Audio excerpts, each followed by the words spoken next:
Hola, buenas noches, bienvenidos a un nuevo episodio del Bacanal, vale, nuevamente aplausos. Hoy los aplausos no son grabados y creo que son un poco desconcertantes, no sé cómo se escucharán esas palmadas, se escucharon como raro. Pero en fin, bueno, aplausos hoy hechos por mí, estamos en otro lugar y grabando, no con el audio acostumbrado, pero bueno, igualito estamos acá cumpliendo, además de que siento que todo se alineó para que yo hiciera este capítulo hoy, que originalmente planeaba hacerlo solo, después dije vamos a hacerlo con la señorita Velo y al final como dije, pues todo se alineó y terminó como haciéndose como estoy ahorita en solitario, que era mi idea original. Tal vez es que así debe ser. Pero bueno, hoy he venido para acá a inquietarlos o a hacerles preguntas. O tal vez hacer que ustedes mismos se hagan las preguntas. ¿Pero por qué? Bueno, es que en estos días yo mismo me pregunto y yo mismo me respondo. Pero es que es verdad, en estos días yo estaba pensando en los pecados capitales. Que los pecados capitales son 7: gula, lujuria, soberbia, ira, envidia, avaricia y pereza. ¿Está bien? Entonces, pensando en esos 7 pecados capitales, no pude evitar establecer una similitud, no una similitud, como una especie de análisis donde uniera los pecados capitales con los sentidos físicos del cuerpo. Los sentidos físicos del cuerpo son vista, oído, olfato, gusto y tacto. Entonces cuando yo empiezo a establecer esa especie de asociación entre los capitales y los sentidos, me doy cuenta que los pecados capitales existen para satisfacer los sentidos del cuerpo humano. Esa fue la conclusión a la que llegué, pues. Pero también dije, ¿cuál será el peor? Porque está bien, tenemos ¿cómo se llama? Los 5 sentidos. También tenemos un sexto sentido que siempre lado que las mujeres tienen el sexto sentido y no sé si algunos hombres lo tendrán, no lo sé. Yo por lo menos a veces me dejo guiar un poco por mi intuición, que es el sexto sentido del que les hablo. Pero no siempre es intuición, también es a veces como un presentimiento, una energía, una vaina que tú puedes sentir con alguien o con alguna situación y tú dices como que coño, se te activa el sexto sentido y al final terminas haciendo, dejando de hacer algo que tenías que hacer o dejar de hacer y resulta que esa acción, sin querer, fue desprendida por tu sexto sentido y te salvó de algo. Entonces, no sé si me entendieron o me hice un culo ahí, pero bueno, más o menos así es lo que pienso con referencia al sexto sentido. Y no se toma en cuenta dentro de los sentidos, digamos, físico, fisiológico, aceptados porque no está en el mundo de lo sensible. Entonces, por lo menos la medicina, a excepción de la psiquiatría, se encarga del estudio del cuerpo, pues hay otras ramas de las enfermedades del cuerpo y todo. Pero de las enfermedades de la mente se encarga la psiquiatría, pero con un enfoque más científico, puede ser. Y esto que yo estoy hablando acá, eh, lo quería nombrar como una teoría, pero, o sea, lo que voy a desarrollar, pero me di cuenta que funcionaría más como hipótesis porque todo lo que voy a decir, si bien no es que todo es verdad ni todo es mentira, no lo puedo probar. Entonces va a permanecer en el mundo de las hipótesis. Bueno, entonces hago esas similitudes, siento que los pecados capitales están relacionados directamente con los sentidos del cuerpo humano y digo también, pero si están los 7 pecados, ¿cuál será el peor? Porque también hay como una especie de teoría que dice que dependiendo de, creo que es en el hinduismo, si mal no me recuerdo, en el hinduismo que dependiendo de cómo uno lleve su vida con rectitud, escapando básicamente de estos 7 pecados capitales, que ellos usan otras cosas porque el hinduismo es distinto al cristianismo, y aquí ya metiéndonos en religiones, pues, pero estoy usando un recurso religioso porque no necesariamente, yo por lo menos no es que diga que las religiones son malas, es malas cuando se malinterpreta. Y dicen el temor a Dios, obviamente, bueno, puedes tener temor a Dios, pero no desde el punto de vista de ver a Dios como un personificado y que le tienes que tener miedo como una persona que te va a castigar. No, simplemente porque Dios te puede brindar tanta sabiduría que la sabiduría da temor. Entonces, em, pero no tienes que estar negado a ella. Entonces eso es lo que pienso al respecto. Bueno, dije, ¿cuál será el peor pecado capital? Cuando yo me hago esa pregunta, vi que era una tarea muy grande yo mismo enumerarlas y dije, vamos a preguntarle a unos amigos que más o menos comparten las mismas ideas que yo. Y, o sea, no las mismas ideas, sino que le interesan ciertos temas o si no le interesan me pueden dar una opinión certera. Porque al igual que yo y que al final es la finalidad, hice una mezcla y que al final es la finalidad de este capítulo, no transmitir algo que tal vez no tenga un fin práctico, pero que pueda que tu cabeza vuele un poco. Ojalá, así como yo, que soy amante de las ideas y del pensamiento y todas estas cosas, porque hay días que uno se quiere relajar, pero hay días que uno también quiere pensar en ciertas cosas. Y si tú eres como yo, así, amante de estas cosas, seguro este capítulo te va a gustar. Y puede que te quede alguna que otra frase por ahí o alguna enseñanza, porque al final es lo que se busca. Si adquieres una enseñanza, seguramente ese mensaje se va a quedar contigo durante mucho tiempo, o me atrevería a decir que para siempre. Entonces, bueno, como yo vi que era una tarea difícil, empecé a enumerarlas, pregunté a unos amigos, tal. Mira, ¿tú qué opinas? ¿Cómo piensas? Mira, tú qué. Me da risa porque de repente desde estar tranquilo así, no sé, viendo televisión, viendo una vaina o escuchando una canción, una vaina y le llegó un mensaje mío. Mira, ¿qué opinas tú de los pecados capitales? ¿Cuál es el más arrecho? ¿Cuál es el...? Pero bueno, me responden. Entonces, quedó en este orden.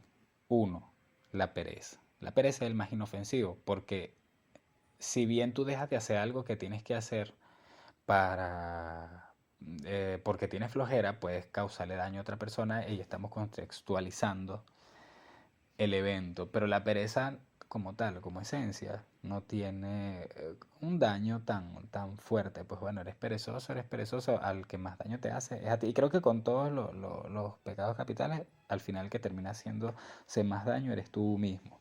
Entonces, bueno, la gula, ese pecado orientado a satisfacer la glotonería de muchas personas.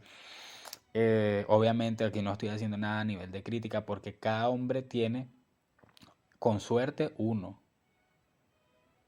Y si no tiene suerte, más de un pecado capital que en mayor o menor medida le va manejando la vida. Hasta cierto punto. Hasta que decide decir, no, ya no. O hasta que decide que ya que es suficiente, pues. Bueno. Ok, la gula. Entonces, la gula que está orientada a satisfacer el gusto, también el olfato, porque la cuestión con la comida empieza olfato y gusto, quedó en segundo. La lujuria en tercer lugar. La lujuria también orientada al tacto, olfato, gusto, ahí se mezclan más cosas.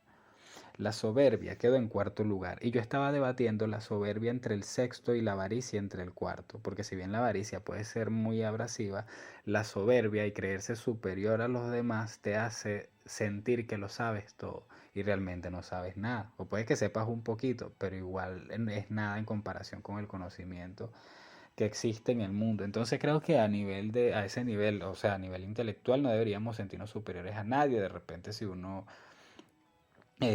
piensa alguna cosa, trata de explicarla y al final el mismo círculo se depura, pues uno va quedando atrás de los que saben más que uno y uno que sabe más que otras personas va quedando adelante de ellos y ellos adelante de otros y así va haciendo la cadena. Porque así es el orden natural, así son las cosas y así es la vida. Y bueno, cuando ya uno entiende esas cosas, creo que la soberbia la sublima. Entonces dije, bueno, la soberbia te hace más daño a ti y te puede hacer renegar de la búsqueda de conocimiento nuevo o de no querer conocimiento nuevo porque crees que sabes muchas cosas y no, pues. Entonces te hace mucho daño a ti. Quedó en cuarto en cuanto a daño a los demás, pero yo lo hubiese puesto un poquito más abajo solo porque te hace mucho daño a ti. La ira quedó de quinta, porque en momentos de ira una persona puede cometer errores que pueden ser castigados de formas muy severas.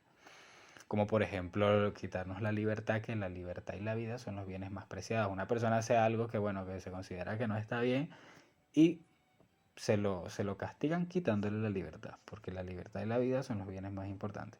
La envidia quedó en el sexto. ¿Y por qué la envidia? Bueno, porque es un sentimiento muy feo. Un sentimiento muy feo hacia otro.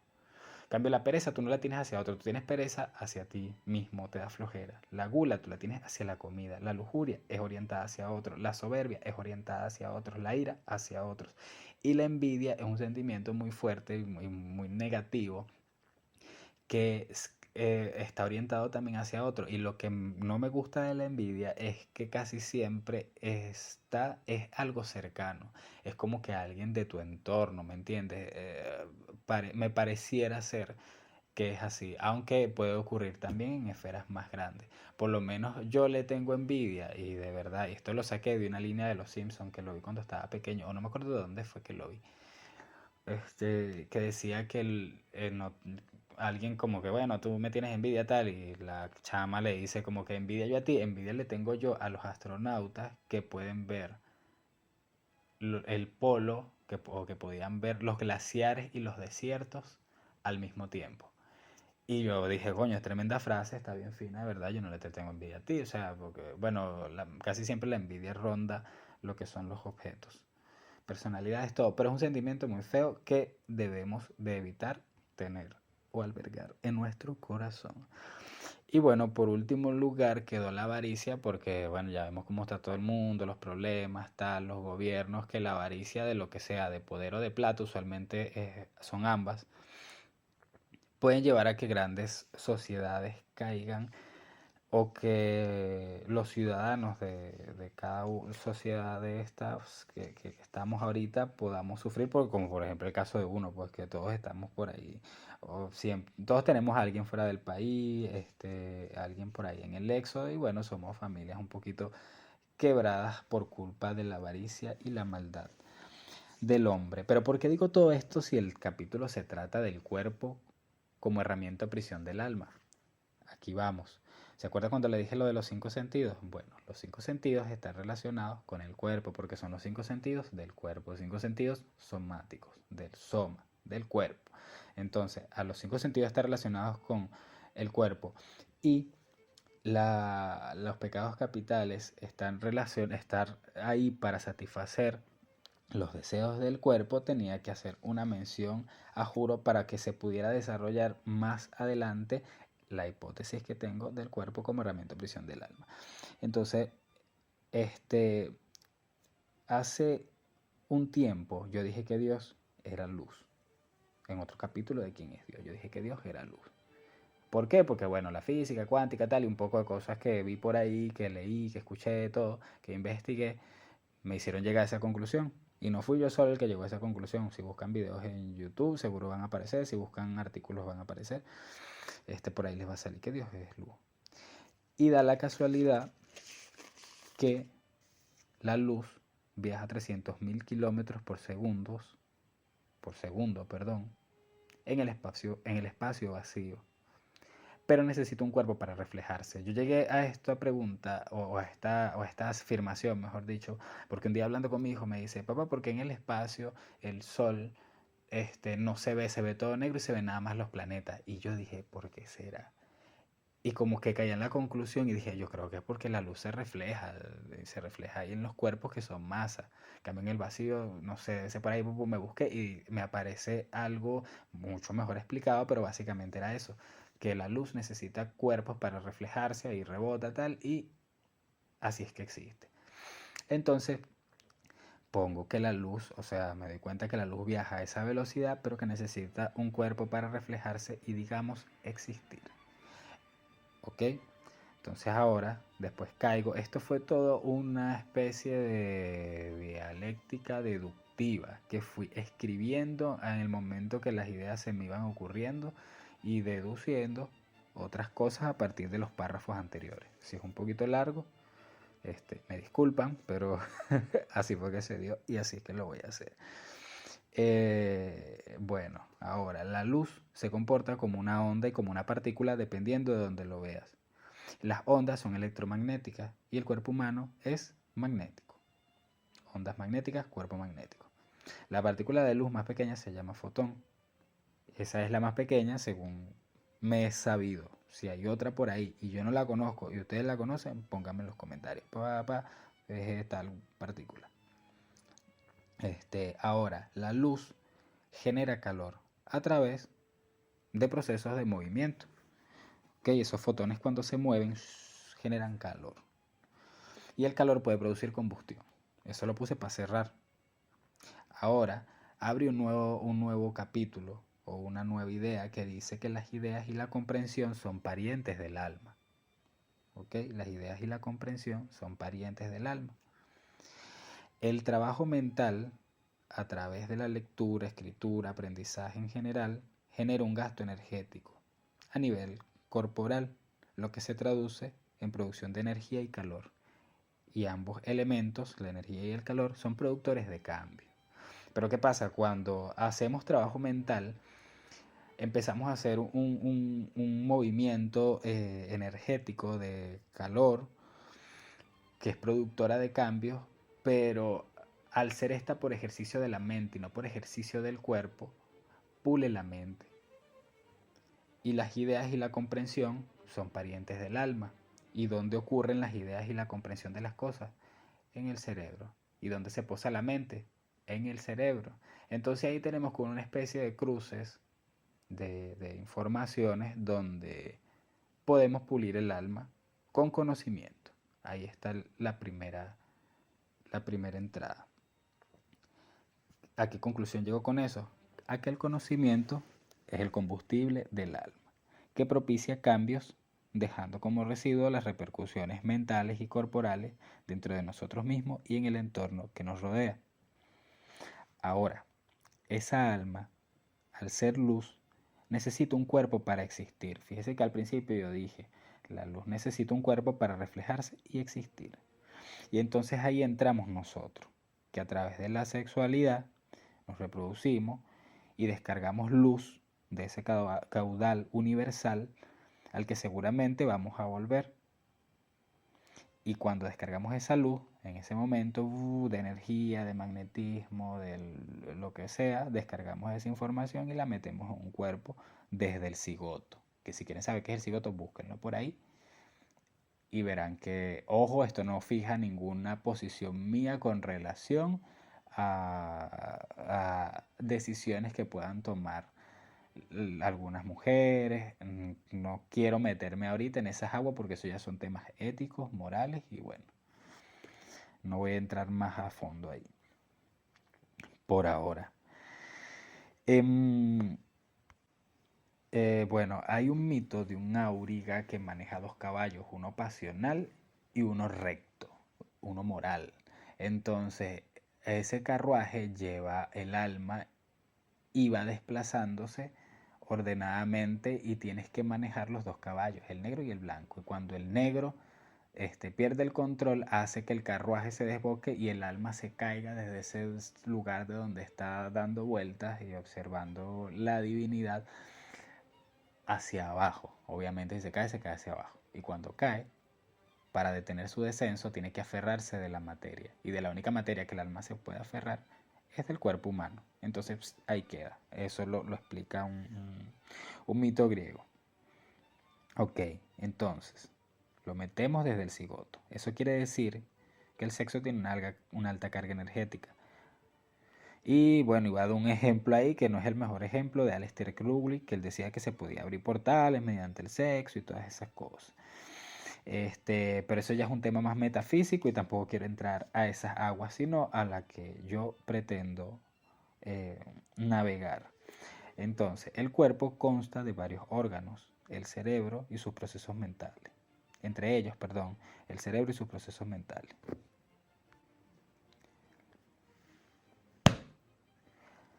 Entonces, el cuerpo consta de varios órganos, entre ellos el cerebro y sus procesos mentales, y que funciona también como una especie de morada de la mente y de todos sus procesos.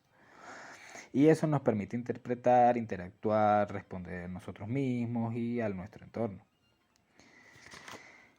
Entonces, doy eso, yo siento que la mente es como pareja del alma. Serían parejas o serían parientes muy cercanos. Y lo digo así como o doy esos ejemplos como para humanizar más la información. Y así, según yo creo, todo un poquito más entendible.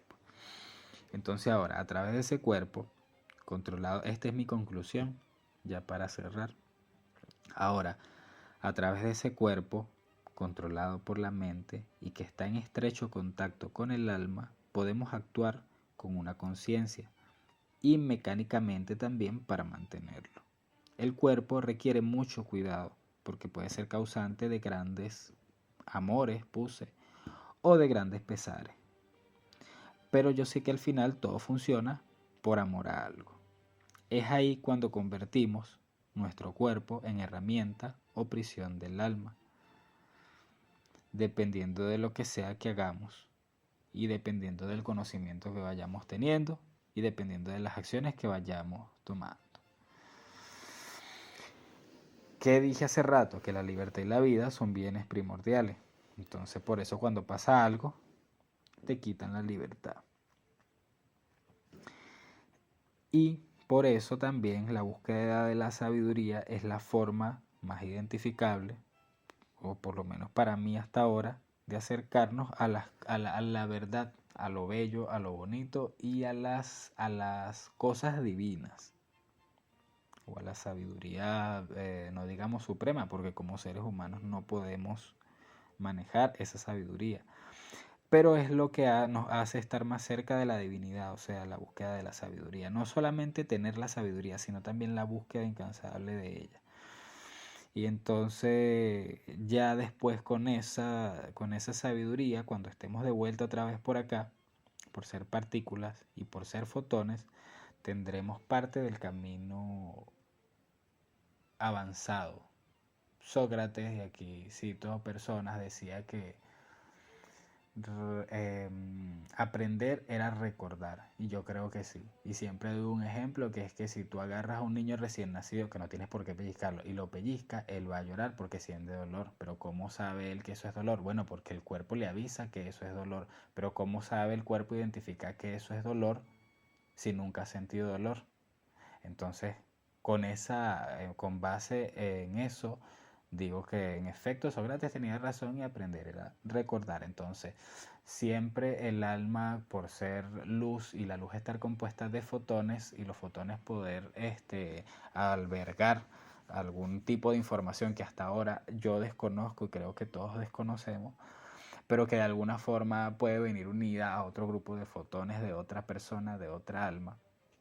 Y ahí se dan las almas gemelas y todas estas cosas, supongo también.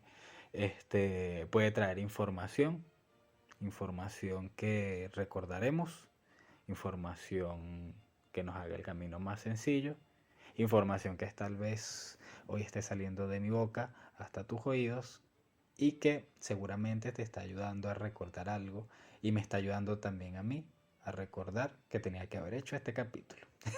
Entonces, bueno, eso fue todo de mi hipótesis sobre el cuerpo como herramienta o prisión del alma. Hagan el bien para que su cuerpo sea una herramienta de su alma y no una prisión. Y no nos sentamos chimbo y no nos sentamos adoloridos. Entonces, bueno, eso es todo. Me despido. El siguiente capítulo sí será con la señorita Velo. Espero que les guste. Seguro en el que viene voy a sacar algo un poco menos denso. Y bueno, los quiero. Y chao, chao.